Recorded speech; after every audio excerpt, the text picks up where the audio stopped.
አንድ ዮሴፍም በእርሱ ዘንድ ቆመው ባሉ ሰዎች ሁሉ ፊት ሊታገስ አልተቻለውም። ሰዎቹንም ሁሉ ከፊቴ አስወጡልኝ ብሎ ጮኾ ተናገረ። ዮሴፍ ለወንድሞቹ ራሱን በገለጠ ጊዜ በእርሱ ዘንድ የቆመ ማንም አልነበረም። 2 ቃሉንም ከፍ አድርጎ አለቀሰ። የግብፅ ሰዎችም ሰሙ፣ በፈርዖን ቤትም ተሰማ። 3 ዮሴፍም ለወንድሞቹ እኔ ዮሴፍ ነኝ፣ አባቴ እስከ አሁን በሕይወቱ ነውን?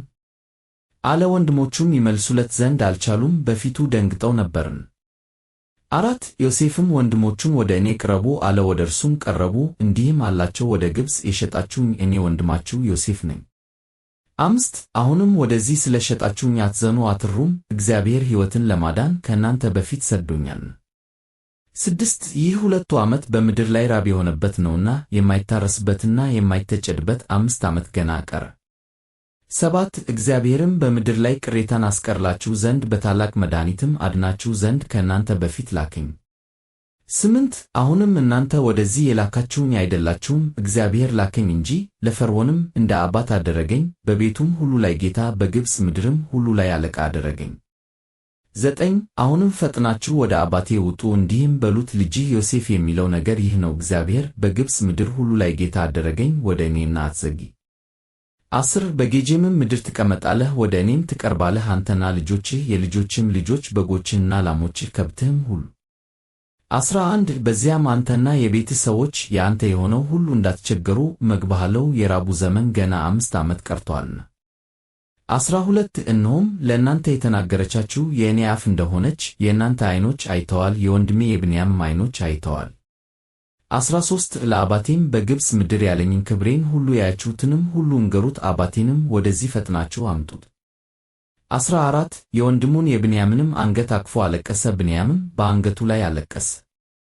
15 ወንድሞቹን ሁሉ ሳማቸው፣ በእነርሱም ላይ አለቀሰ። ከዚያም በኋላ ወንድሞቹ ከእርሱ ጋር ተጫወቱ። 16 በፈርዖንም ቤት የዮሴፍ ወንድሞች መጡ ተብሎ ወሬ ተሰማ፣ በዚያውም ፈርዖንና ሎላልቱ ደስ ተሰኙበት።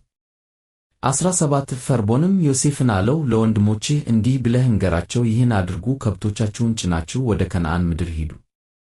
18 አባታችሁንና ቤተሰቦቻችሁን ይዛችሁም ወደ እኔ ኑ፣ እኔም የግብፅን ምድር በረከት ሁሉ እሰጣችኋለሁ፣ የምድሪቱን ስብ ትበላላችሁ። 19 አንተም ወንድሞችህን እንዲህ አድርጉ በላቸው፣ ከግብፅ ምድር ለሕፃናቶቻችሁ ለሴቶቻችሁም ሰረገሎችን ውሰዱ፣ አባታችሁንም ይዛችሁ ኑ። 20 ለዕቃችሁም ሁሉ አታስቡ፣ የግብፅ በረከት ሁሉ ለእናንተ ነውን። 21 የእስራኤል ልጆችም እንደዚሁ አደረጉ፣ ዮሴፍም በፈርዖን ትእዛዝ ሰረገሎችንና ለመንገድ ስንቅ ሰጣቸው። 22 ለሁሉም 2 መለወጫ ልብስ ሰጣቸው፣ ለብንያም ግን 300 ብርና 5 መለወጫ ልብስ ሰጠው።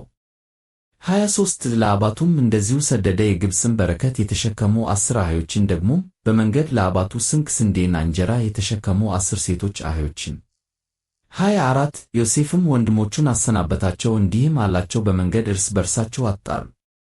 25 እነርሱም ሄዱ፣ ከግብፅ አገርም ወጡ፣ ወደ ከነዓንም ምድር ከአባታቸው ከያዕቆብ ዘንድ ደረሱ። 26 እንዲህም ብለው ነገሩት፣ ዮሴፍ ገና በሕይወቱ ነው፣ እርሱም በግብፅ ምድር ሁሉ ላይ ገዥ ሆኗል። ያዕቆብም ልቡ ደነገጠ፣ አላመናቸውም ነበርን። 27 እነርሱም ዮሴፍ የነገራቸውን ነገር ሁሉ ነገሩት፣ እርሱን ያነጭት ዘንድ ዮሴፍ የሰደዳቸውን ሰረገሎች ባየ ጊዜ የአባታቸው የያዕቆብ የነፍሱ ሕይወት ታደሰች። 28 እስራኤልም ልጄ ዮሴፍ ገና በሕይወት ከሆነ ይበቃኛል፣ ሳልሞት እንዳየው እሄዳለሁ አለ።